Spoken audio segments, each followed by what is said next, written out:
مل کر کثرت سے درود پاک پڑھیں. صلو علی الحبیب. سب سے پہلے ہم ہمارے پیارے آقا صلی اللہ تعالی علیہ وآلہ وسلم کی حمد و ثنا بیان کرتے ہیں، جس کو رب تعالیٰ قرآن پاک میں یوں ارشاد فرماتا ہے وما ارسلناک الا رحمۃ للعالمین.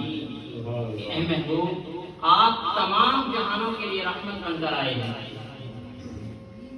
چاہے وہ مسلمان ہو، چاہے وہ کافر ہو، چاہے وہ فرشتہ ہو، چاہے وہ ابلیس شیطان ہو. اب حضرت پیارے آقا صلی اللہ تعالی علیہ وآلہ وسلم ابلیس کے لیے، شیطان کے لیے کیسے رحمت بن گیا ہے؟ آئیے میں آپ کو بتاتا ہوں. جب اللہ تعالی نے تمام فرشتوں کو حکم دیا کہ حضرت آدم علیہ السلام کو سجدہ کرو، سب نے سجدہ کیا سوائے ابلیس کے. تو رب تعالی نے اسے مردود کہہ کر زمین پر بھیج دیا. تو اس وقت سے لے کر روزانہ اللہ تعالیٰ نے ایک فرشتہ مقرر فرما دیا. وہ روزانہ فرشتہ اسے ایک تھپڑ مارا کرتا تھا. شیطان کو روزانہ ایک تھپڑ مارتا تھا وہ فرشتہ. جب حضور نبی کریم رؤوف الرحیم صلی اللہ تعالی علیہ وآلہ وسلم اس دنیا میں مبعوث ہوئے تو اس شیطان نے رب تعالیٰ کی بارگاہ میں عرض کی، بولا کہ تیرا نبی تو تمام جہانوں کے لیے مہربان بن کر آیا ہے، رحمت بن کر آیا ہے، کیا میں جہان والوں میں نہیں ہوں؟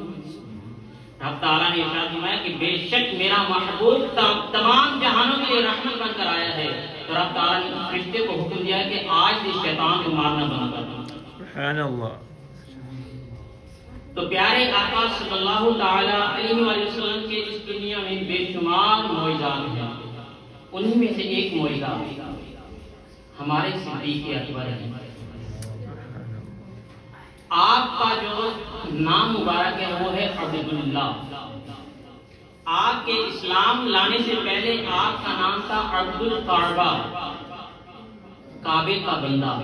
لیکن جب آپ اسلام لائے تو آپ کا نام ہوا عبداللہ، اللہ کا بندہ. ابو بکر آپ کی کنیت ہے. ابو بکر کا معنی کیا ہے؟ ابو بکر کا معنی ہے اقلیت والا، یعنی ہر دفعہ پہلے نمبر پر آنے والا. چاہے وہ اسلام قبول کرنے کا معاملہ ہو یا حضور کے ساتھ ہجرت کرنے کا معاملہ ہو یا کوئی بھی معاملہ ہو، غریبوں فقیروں کو کچھ خیرات کرنے کا معاملہ ہو، نیکیوں میں سبقت کرنے کا معاملہ ہو، حضرت بکر صدیق سب سے پہلے ہوتے ہیں. سبحان اللہ. آپ کو عتیق بھی کہتے ہیں. عتیق بھی آپ کا لقب ہے. عتیق کا مطلب ہے آزاد. حدیث پاک میں ہے حضرت عائشہ صدیقہ رضی اللہ تعالیٰ عنہ فرماتی ہیں کہ میں اپنے گھر میں تھی، حضور نبی کریم اور صحابہ کرام باہر بیٹھے ہوئے تھے. اتنے میں حضرت ابو بکر صدیق آئے تو رسول اللہ صلی اللہ تعالی علیہ وآلہ وسلم نے ارشاد فرمایا من اراد ان ينظر الى عتیق من النار فلينظر الى ابی بکر. اگر تم میں سے کوئی ارادہ کرتا ہے کہ اس شخص کو دیکھے جس پر رب تعالیٰ نے آگ کو حرام کر دیا ہے، جس کو آگ سے آزادی عطا فرما دیا، اس کو چاہیے ابو بکر صدیق کو دیکھو. سبحان اللہ. اسی وجہ سے آپ عتیق کہلائے، یعنی عتیق من النار، جہنم سے آزاد. اور آپ کی ایک کنیت صدیق بھی ہے، جیسے انہوں نے ماشاءاللہ بیان فرمایا. حضور نبی کریم صلی اللہ تعالی علیہ وآلہ وسلم جب معراج سے واپس آنے لگے تو جبریل امین نے عرض کیا یا رسول اللہ آپ نے معراج کا واقعہ جا کر اپنی امت کو سنانا ہے. تو پیارے آقا نے ارشاد فرمایا کہ میری امت مجھے جھٹلائے گی، میرے اس واقعے کی تصدیق نہیں کرے گی، تکذیب کرے گی.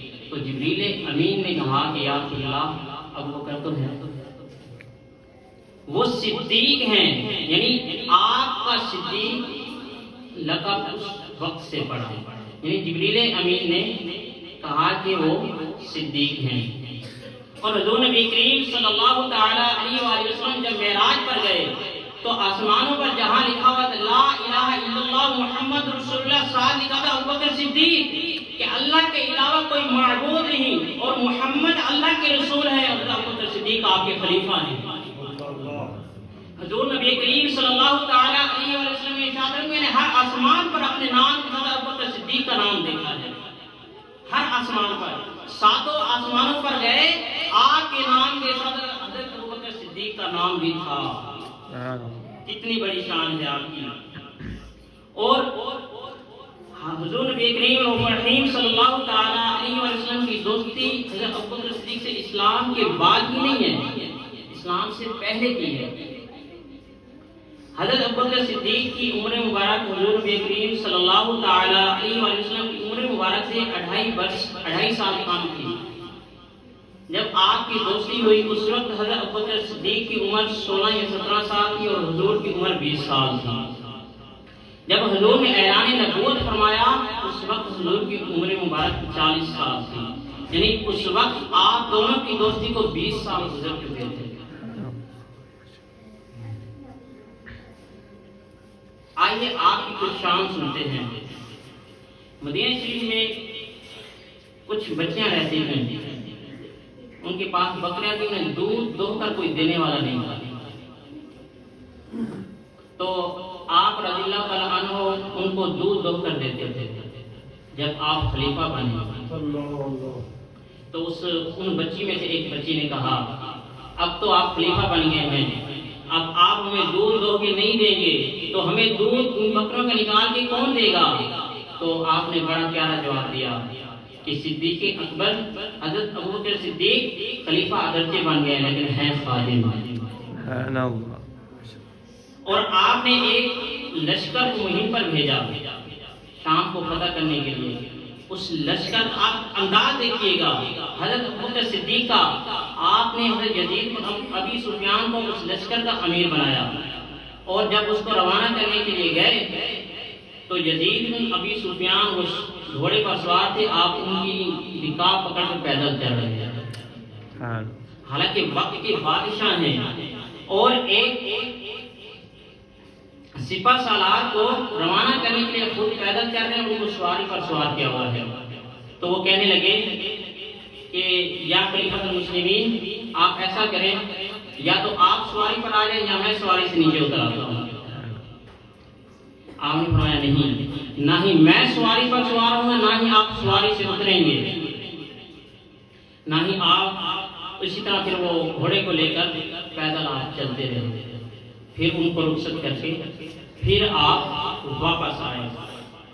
حضور نبی کریم صلی اللہ تعالی علیہ وسلم کے بہت ہی پیارے، اور اس دنیا میں تمام انبیاء کے بعد اور 4 فرشتوں کے بعد سب سے افضل رتبہ آپ کا ہے، سب سے افضل رتبہ۔ اور حدیث پاک میں ہے کہ پیارے آقا صلی اللہ تعالی علیہ وسلم نے ارشاد فرمایا، مسجد نبوی میں تشریف فرما تھے، اتنے میں ایک شخص گزرا، منہ پر اس نے کوئی کپڑا وغیرہ ڈالا ہوا تھا، تو آپ صلی اللہ تعالی علیہ وسلم نے ارشاد فرمایا، اگر کوئی شخص جنتی شخص کو دیکھنا چاہتا ہے تو اس شخص کو دیکھے جو ابھی گزرا ہے۔ تو ایک صحابی وہاں سے اٹھے، جا کر دیکھا تو حضرت ابو بکر صدیق تھی۔ ایک تو حضرت جبریل امین حضور نبی کریم صلی اللہ تعالی علیہ وسلم کی بارگاہ میں حاضر ہوئے، اور آپ سے بات چیت کرنے کے بعد مسجد کے ایک کونے میں جا کر بیٹھ گئے، تو باہر سے حضرت ابو بکر صدیق گزرے مسجد کے باہر سے، تو حضرت جبریل امین نے عرض کی، یا رسول اللہ، کیا یہ ابو بکر صدیق نہیں ہے؟ تو حضور نبی کریم صلی اللہ تعالی علیہ وسلم نے ارشاد فرمایا، کیا تم بھی اسے جانتے ہو؟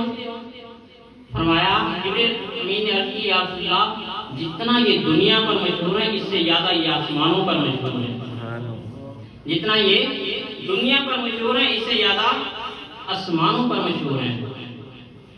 اب دیکھیں، فاروق اعظم رضی اللہ تعالی عنہ مدینہ شریف میں ایک بوڑھی نابینا عورت رہتی ہے، بوڑھی نابینا عورت رہتی تھی، اس کا کام کاج کرنے والا کوئی نہیں تھا۔ فاروق اعظم روزانہ جاتے، صبح اندھیرے میں اس کا کام کر کے آ جاتے۔ کچھ عرصہ اس طرح سلسلہ چلتا رہا، ایک دفعہ یہ گئے تو آگے کام پہلے ہو چکا ہے۔ انہیں بڑا تعجب ہوا کہ مجھ سے پہلے یہ کام کون کر کے گیا ہے، تو پھر آپ نے کہا چلو کل دیکھوں گا، پھر کل آئے، پھر بھی وہ اس کا سارا کام ہو چکا تھا۔ پھر تیسرے دن آئے، پھر اس کا کام ہو چکا تھا۔ پھر انہوں نے تھوڑی تھوڑی دیر پہلے آنا شروع کر دیا فاروق اعظم رضی اللہ تعالیٰ عنہ نے، تاکہ پتہ تو چلے کہ کون ہے جو اس کا کام کر جاتا ہے۔ تو ایک دن ایک رات فاروق اعظم گھر گئے ہی نہیں، رات کو وہیں بیٹھ گئے۔ ابھی کچھ ہی دیر گزری تھی، حضرت صدیق اکبر وہاں تشریف لائے۔ اس عورت کا، اس بوڑھی عورت تھی جو اس کا سارا کام کاج کیا اور چلے گئے، اور اس وقت آپ خلیفۃ المسلمین تھے۔ اس وقت آپ خلیفۃ المسلمین تھے۔ اب شان دیکھیں صدیق اکبر کی، حضور پر سب کچھ قربان کر دیا۔ کسی نے کیا خوب کہا ہے، محمد کی محبت دین حق کی شرط اول ہے، اسی میں ہو اگر خامی تو سب کچھ نامکمل ہے، سب کچھ نامکمل ہے۔ محبت کامل کس طرح ہوتی ہے، ہمیں ہمارے صدیق نے بتایا کہ محبت حضور سے کرنی ہے تو کس طرح کرنی ہے۔ آپ کے والد ابو قحافہ، ان کی کنیت، ان کا نام تھا عثمان، وہ کافی عرصے بعد ایمان لائے۔ جب وہ ایمان نہیں لائے تھے تو انہوں نے حضور کی شان میں کوئی نازیبہ الفاظ بولے۔ آپ کے والد ہیں، آپ نے فوراً زور سے دھکا دیا جس سے وہ دور جا گرے۔ آپ کے والد ہیں اور حضور کی شان میں نازیبہ الفاظ بولے ہیں، تو آپ نے اتنے زور سے دھکا دیا وہ دور جا گرے۔ حضور کی بارگاہ میں پھر حاضر ہوئے اور سارا معاملہ عرض کیا، تو رسول اللہ صلی اللہ تعالیٰ علیہ وسلم نے ارشاد فرمایا کہ تمہیں ایسا نہیں کرنا چاہیے تھا۔ صدیق اکبر نے عرض کی، یا رسول اللہ، اگر اس وقت میرے ہاتھ میں تلوار بھی ہوتی تو میں ان کا سر قلم کر دیتا، تو میں ان کا سر قلم کر دیتا۔ یہ حضور کی محبت تھی، اور ہمیں بھی آپ کی سیرت سے یہ سب کچھ سیکھنا چاہیے۔ آپ کی سیرت سے یہ سب کچھ سیکھنا چاہیے۔ اگر ہم آپ کی سیرت پر چلیں گے تو ہم بھی اسی منزل کو پا سکتے ہیں۔